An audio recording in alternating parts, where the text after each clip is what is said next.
अष्टावक्र गीता पहला प्रकरण 5वां श्लोक। न त्वं विप्रादिको वर्णो नाश्रमी नाक्षगोचरः असंगोऽसि निराकारो विश्वसाक्षी सुखी भव।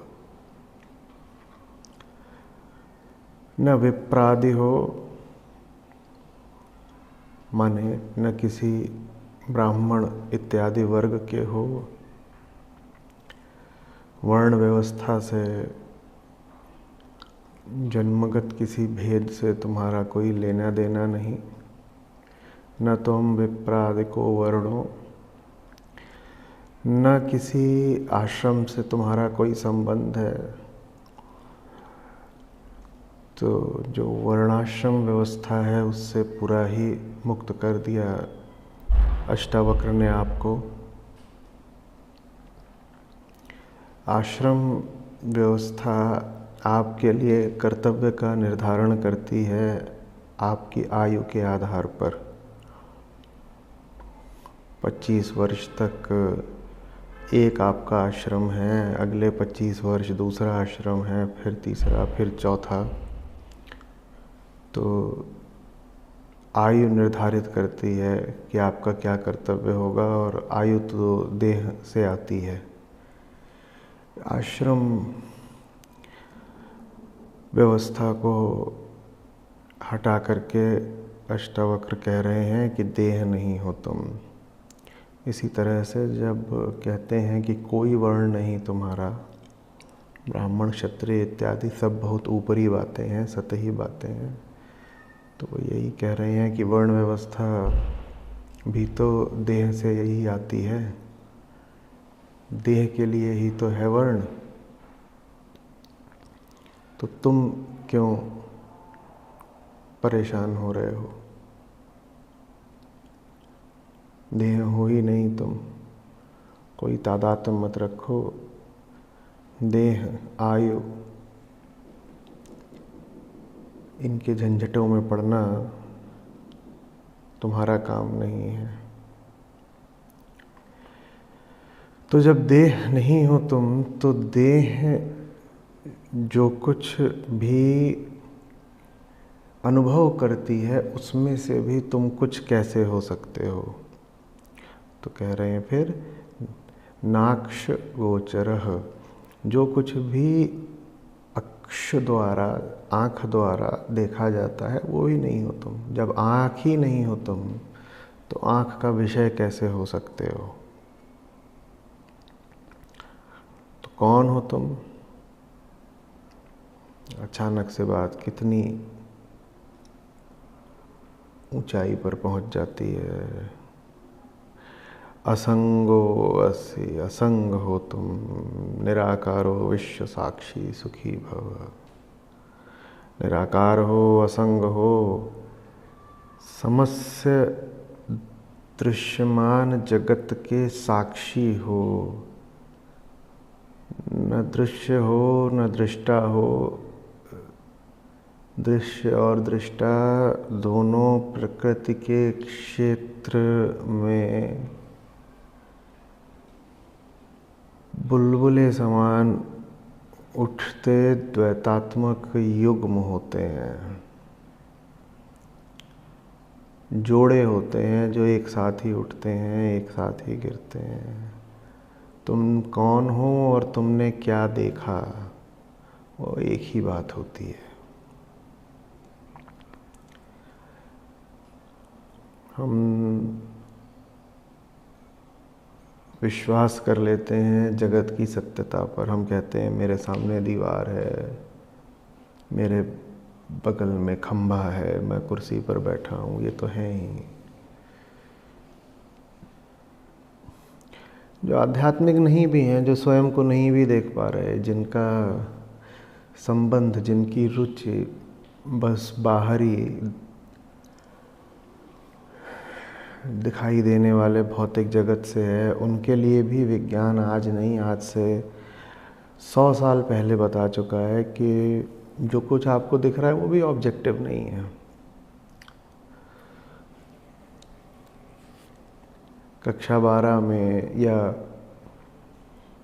स्नातक पाठ्यक्रम के ही आरंभिक वर्षों में पढ़ा दिया जाता है अब तो आइंस्टीन की रिलेटिविटी को। दो जगहों के बीच दूरी कितनी है ये कोई तयशुदा बात नहीं होती है। समय की गति कितनी है ये भी तयशुदा बात नहीं होती है।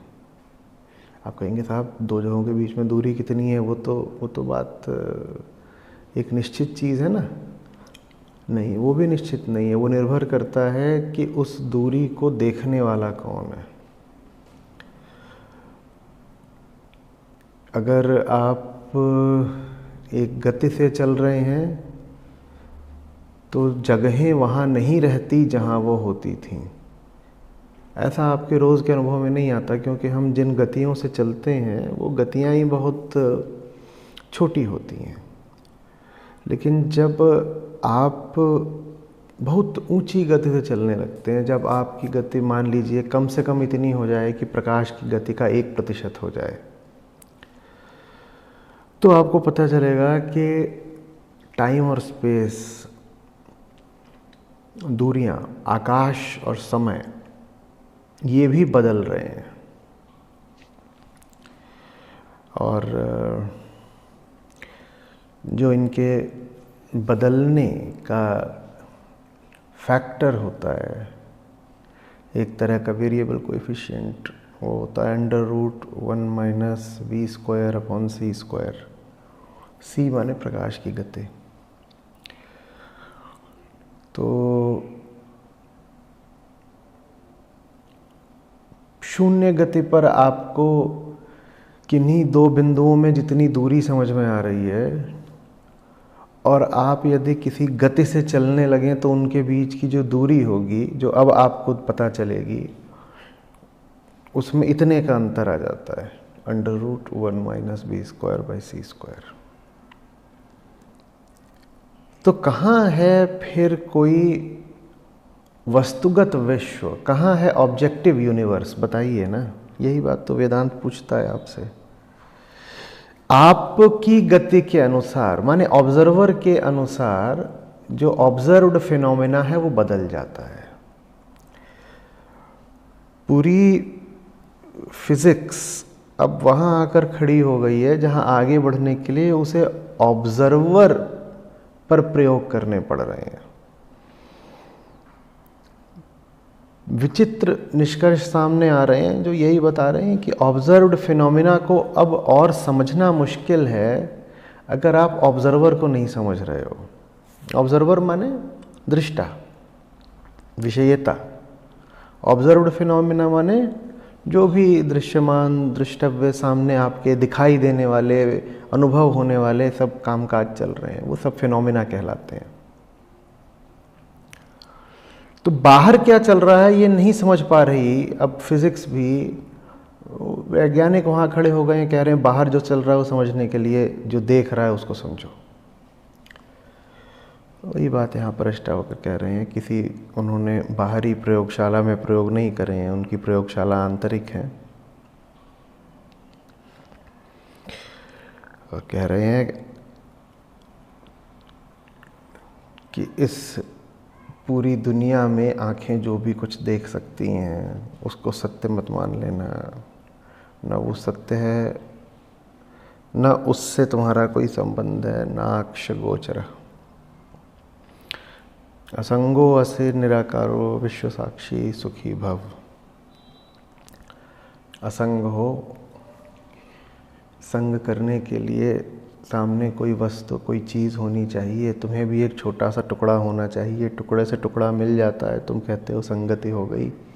न तुम टुकड़ा हो, न सामने जो टुकड़े दिखाई दे रहे हैं वो सत्य है। तो पहली बात, तुम किसी से जुड़ कैसे लोगे? तुम कोई खंड, कोई अंश, कोई अपूर्णता हो ही नहीं। और दूसरी बात, चाहो भी जुड़ना तो बाहर तुम्हें जो कुछ दिखाई दे रहा है वो है तो तुम्हारा अपना प्रतिबिंब, तुम्हारी अपनी छाया, अपना प्रक्षेपण। कोई अपनी छाया से जुड़ करके पूर्णता कैसे पालेगा? बीमार आदमी कहे अपनी छाया को गले लगा लूंगा तो स्वस्थ हो जाऊंगा, तो कैसी बात है ये? जो आप में नहीं वो आपकी छाया में कैसे आ जाएगा? और अगर आ भी रहा है आपकी छाया में तो भ्रम होगा ना। जैसे एक नाटे आदमी की छाया सांझ के समय बड़ी लंबी हो सकती है, पर आपकी छाया लंबी भी हो गई तो उससे आपका कुछ बदल नहीं गया। न वो लंबाई आपके यथार्थ में कोई मूल परिवर्तन ला देगी। हाँ, आप उसको देख करके पल भर के लिए हर्षित हो सकते हैं कि देखो मैं हो गया 8 फीट का हो गया। तो ये एक बहुत मूल बात है वेदांत की। वेदांत आपको जगत से मुक्ति देता है ये बता करके कि जगत तुम्हारी छाया है, और तुम्हारी छाया तो तुमसे भी ज़्यादा बेचारी होती है। तुम्हारी छाया तो तुमसे भी ज़्यादा पराश्रित होती है, मजबूर और विवश होती है। तुम अगर विवशता में, मजबूरी में जी रहे हो तो तुम्हारी छाया तो तुमसे भी ज़्यादा गई गुजरी हालत में है। मान लो तुम बेड़ियों में बंधे हुए हो, तुम्हारे हाथ में हथकड़ियाँ हैं, ठीक है, तुम मजबूर हो, तुम्हारे हाथ में हथकड़ियाँ हैं। अब अपनी छाया को देखो, तुम्हारी छाया के 2 हथकड़ियाँ हैं, तुम्हारी एक है उसके 2 है। पहली बात, तुम्हारी छाया के हाथ में हथकड़ियाँ हैं। दूसरी बात, तुम्हारी छाया तुम्हारे पैरों से बंधी हुई है। आप खड़े हो जाइए, आप खड़े हो जाइए, अपनी छाया को देखिए। आपकी छाया हमेशा आपके पैरों से बंधी रहती है। तो अपनी छाया को देखेंगे तो उसके हाथ में भी हथकड़ी दिखाई देगी। वो तो है ही, जो आपके पास मजबूरी थी वो आपकी छाया के पास भी मजबूरी है। हथकड़ी आपके हाथ में थी, हथकड़ी छाया के हाथ में। और छाया के पास एक अतिरिक्त मजबूरी भी है, वो ये कि वो आपके पांव से बंधी हुई है। तो आप अगर मजबूर थे तो छाया दूनी मजबूर है। जो आपसे भी ज़्यादा मजबूर है वो आपके काम कैसे आएगा? यही बात वेदांत आपको कहता है। दुनिया कैसे काम आएगी तुम्हारे? तुम अगर परेशान हो तो दुनिया तुमसे ज़्यादा परेशान है। तुम अगर बंधन में हो, दुनिया तुमसे दूने बंधन में है। दुनिया तुम्हारे कैसे काम आ जाएगी? और तुम्हारा बंधन ही यही है कि तुम सोचते हो कि दुनिया तुम्हारे काम आ जाएगी। समझिएगा बात को। बंधन यही है कि दुनिया तुम्हारे काम आ जाएगी और दुनिया तुम्हारे काम आ नहीं सकती। तो मुक्ति का आशय यही है।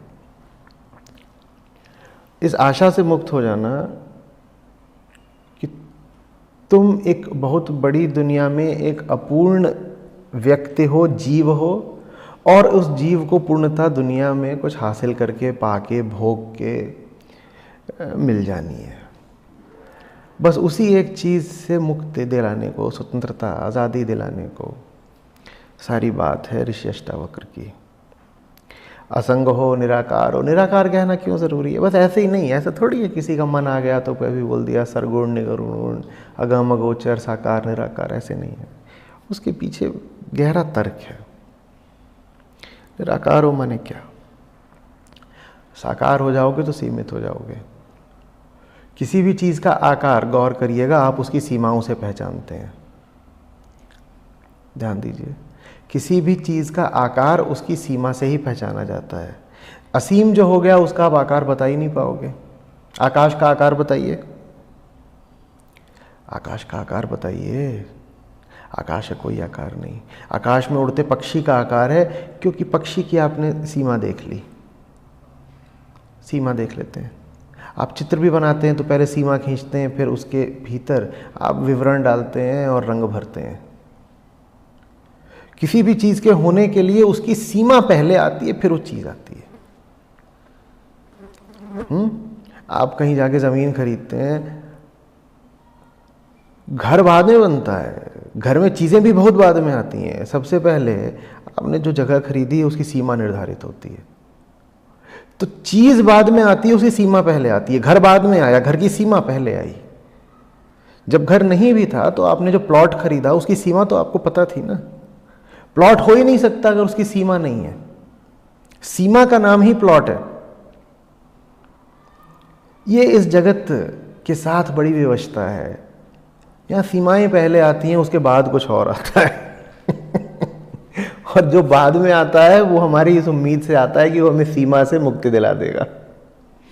और जो आता है वो सीमा के पीछे पीछे आता है। आप घर बनाते हो ये बोल करके कि घर आपको असीम में पहुंचा देगा, कोई ऐसा बोलता नहीं, पर हमारी जो छुपी हुई आकांक्षा रहती वही रहती है, मेरा घर ऐसा बन जाएगा, वो मेरा स्वर्ग होगा, असीम सुख दिलवा देगा। सब यही सोचते हैं, कोई प्रकट कोई अप्रकट, आकांक्षा सबकी यही रहती है। घर असीम सुख कैसे दिला देगा? घर की शुरुआत ही हुई थी, पहले एक सीमा खींची थी, फिर सीमा पहले थी, घर बाद में था। जो सीमित से शुरू हुआ है वो आपको असीम तक कैसे ले जाएगा? ये सूत्र पकड़ लीजिए। जो चीज़ सीमा से शुरू हो रही है वो आपको असीम तक नहीं ले जा सकती। वेदांत यही बोलता है, छोड़ो ना, तुम शुरुआत ही गलत बिंदु से कर रहे हो, तुम जो बने बैठे हो वो चीज़ ही गलत है, वहाँ से कुछ भी करोगे और तो लाभ नहीं होगा।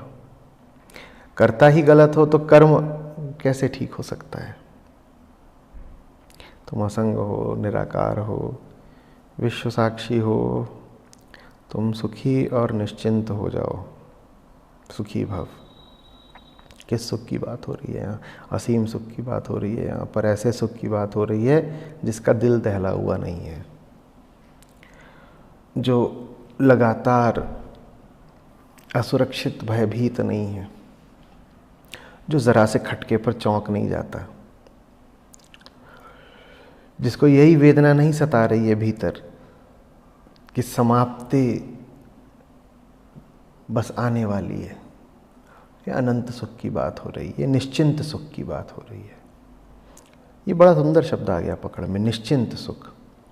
निश्चिंत सुख, हमारे सब सुख चिंता के साथ होते हैं, चिंता पर आधारित होते हैं। सुख होता है तो बड़ी चिंता लगी रहती है, सुख कहीं छिन न जाए। सुख ही अपने आप में चिंता बन जाता है, और जितना ऊंचा सुख उतनी ज़्यादा चिंता। कैसे इसको बांध लूँ, पकड़ लूँ, कैसे इसको आगे के लिए रोक लूँ, कैसे निश्चित कर लूँ कि कभी छिनेगा नहीं। अष्टावक्र निश्चिंत सुख की बात कर रहे हैं, चिंतित सुख की बात नहीं कर रहे, असुरक्षित सुख की बात नहीं कर रहे, अल्प सुख की बात नहीं कर रहे। अष्टावक्र अनंत निश्चित सुख की बात कर रहे हैं, जो अपने आप में बड़ा सुरक्षित है,